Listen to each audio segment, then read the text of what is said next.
friends!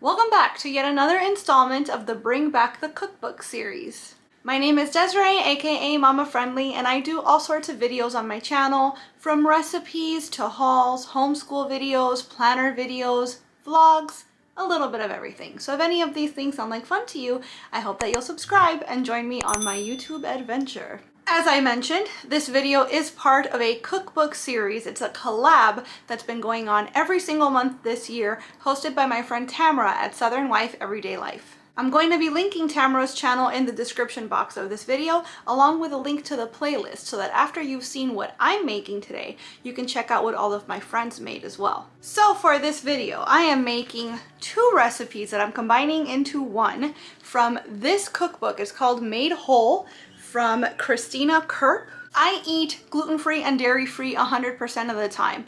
Typically, I skew towards the keto or low-carb side of things, which is why I have this cookbook. This cookbook is basically keto paleo. So it's all naturally gluten and dairy free, but it's also a little bit higher in fat and lower in carbs if those are the macros that you're trying to hit. And this book in particular, I really love because Christina is actually a fellow Cuban from Miami. We have the same alma mater, and while we've never met in person, I feel that she is my kindred Cuban keto spirit.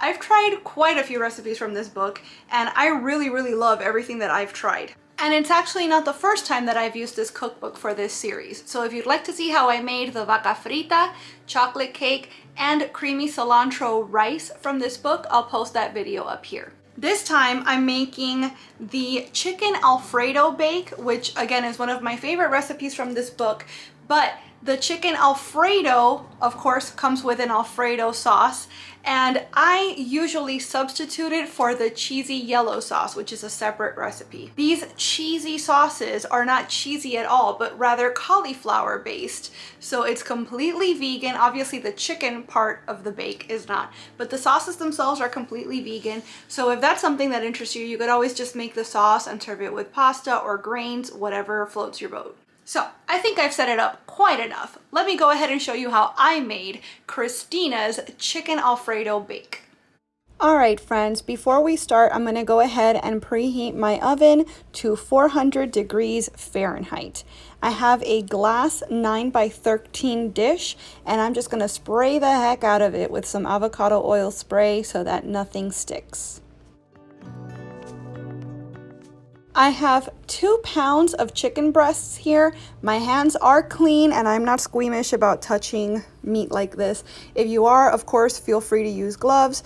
I'm just gonna take these chicken breasts and kind of thin them out and turn them into cutlets. So that means I'm cutting them approximately in half for this recipe. I've transferred my chicken over into the glass pan, and now I'm going to sprinkle it with some pink Himalayan salt, some fresh black pepper to your tastes, of course, and I'm also going to spray a little more of that avocado oil on them to help them get a little bit of color while they cook.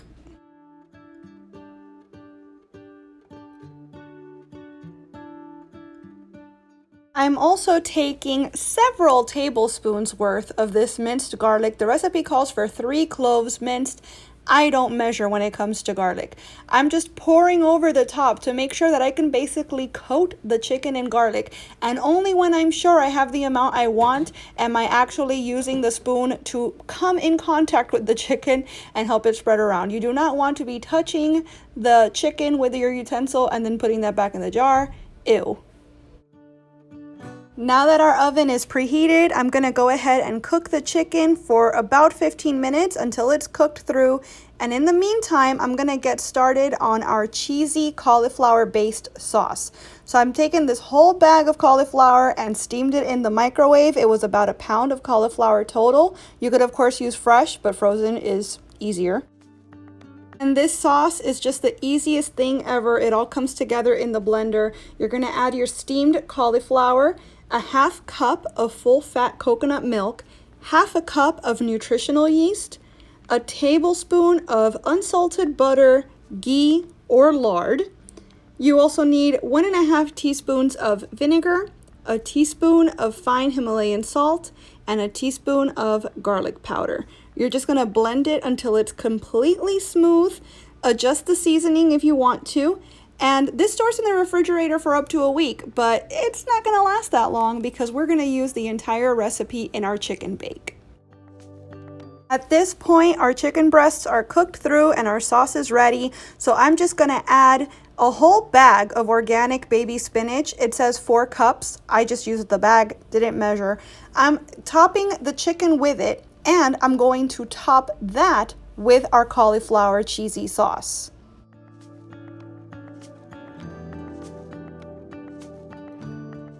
I'm just kind of spreading the sauce out for maximum coverage with my spatula, which is my favorite kitchen utensil, just because it's fun to say. The whole casserole is going to go back into the oven at 400 degrees for 30 minutes until that cheesy cauliflower mixture is nice and browned and bubbling.